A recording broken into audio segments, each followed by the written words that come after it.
नमस्कार दोस्तों, स्वागत है आप सभी का आज के इस नए वीडियो में। और आज के इस वीडियो के साथ मैं हूं आपका दोस्त निरुपम।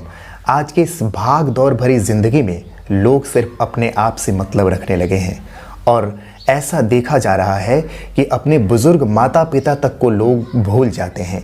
जी हाँ दोस्तों, आज के इस वीडियो में हम बात करेंगे ऐसे ही एक पिता पुत्र की कहानी पर। इससे पहले कि हम कहानी की शुरुआत करें, आपसे हाथ जोड़कर विनती है कि अगर आप हमारे इस चैनल पर पहली बार आए हैं तो सब्सक्राइब का बटन दबाकर हमारे इस चैनल को सब्सक्राइब कर लीजिए और नोटिफिकेशंस ऑन करके ऑल कर लीजिएगा ताकि हमारे सारी वीडियोस आप तक सबसे पहले पहुंच पाए। और हाँ दोस्तों, एक और आपसे विनती है कि अगर आपको हमारा ये वीडियो पसंद आए तो अपने परिवार के साथ, अपने दोस्तों के साथ इस वीडियो को ज़रूर शेयर करिएगा।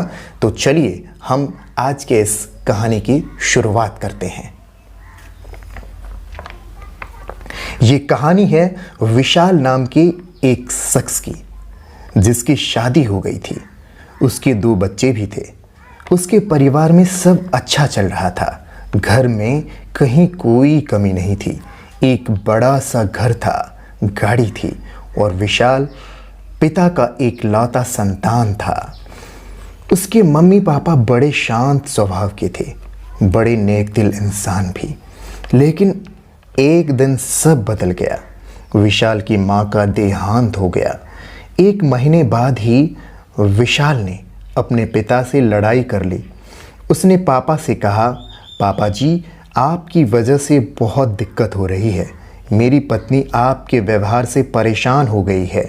आपके कारण दिन भर आपके कड़े नियमों का पालन करना पड़ता है। दिन भर साड़ी पहनकर काम करना पड़ता है। वो मॉडर्न बनना चाहती है लेकिन आपके चलते वो बन नहीं पाती है।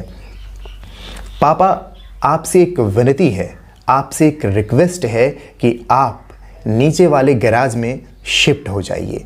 इसके बाद विशाल पिताजी का सारा सामान नीचे वाले गैराज में शिफ्ट कर देता है और इसके बाद पिताजी भी चुपचाप अपने सामान को लेकर नीचे वाले गैराज में शिफ्ट हो जाते हैं। इसके बाद पापा कुछ नहीं बोले, बिना कुछ बोले वहाँ पर रहने लगे। 15 दिनों के बाद आशीष के पिता ऊपर जाते हैं, घर का डोरबेल बजाते हैं। आशीष बाहर निकलता है। अपने पापा को खड़े देखकर विशाल चौंक जाता है। उसे लगता है अब लड़ाई होने वाली है, लेकिन उसके पिताजी लड़ाई नहीं करते हैं बल्कि उनके हाथ में कुछ वाउचर्स रखते हैं। विशाल को वाउचर देते हुए पिताजी ने कहा, बेटा, ये 10 दिनों की फॉरेन ट्रिप है।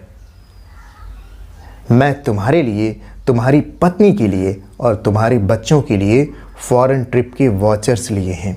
ये तुम्हारे लिए सरप्राइज है। जाओ, घूम कर आओ। वैसे भी तुम्हारी मम्मी के गुजर जाने के बाद तुम उदास रहने लगे हो। मुझे लगता है तुम परेशान भी रहते हो। तुम्हारा मन हल्का हो जाएगा और बच्चों को भी अच्छा लगेगा। जाओ, घूम करके आओ। फाइनली विशाल पूरी फैमिली के साथ 10 दिनों की विदेश यात्रा पर निकल जाता है।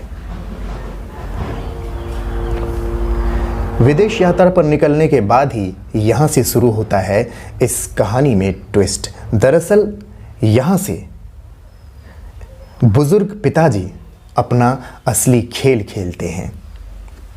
जिस मकान में विशाल रहता था, उस 6 करोड़ के मकान को मात्र 3 करोड़ में बेचकर एक छोटा सा घर ले लिया। एक कमरा विशाल के लिए किराया पर लेकर विशाल का सारा सामान वहाँ रखवा दिया। विशाल जब 10 दिनों के बाद घर वापस लौटा तो उसके घर पर एक बड़ा सा ताला लगा हुआ था और घर के बाहर एक गार्ड बैठा हुआ था। उससे विशाल बोलता है, ये ताला किसने लगवाया? मेरे पापा कहाँ गए? गार्ड बोला, क्यों परेशान हो रहे हो? मुझे बोलकर गए हैं कि बात करवा देना। विशाल बोलता है कि तुम बात क्या करवाओगे? मैं खुद ही बात कर लूँगा। और यह बोलकर वो कॉल लगाने लगता है और कॉल नहीं लगता है। तो गार्ड बोला, साहब ये नंबर नहीं लगेगा, मुझे साहब दूसरा नंबर लिखवा कर गए हैं। गार्ड अपनी पर्ची निकाल कर देता है जिसमें दूसरा नंबर लिखा हुआ था। गार्ड ने विशाल को अपने फ़ोन से उसके पिताजी से बात करवाई। विशाल बात करते हुए बोला, ये क्या तरीका है, यहाँ पर क्या लगा हुआ है, बच्चे परेशान हो रहे हैं, हम कब तक बाहर में खड़े रहेंगे। इसके बाद पिता ने जवाब दिया, अच्छा बेटे तुम बस 15 मिनट वहाँ रुको, मैं आ रहा हूँ। 15 मिनट के बाद एक कार वहाँ आकर रुकती है और उससे एक बुजुर्ग बाहर निकलते हैं।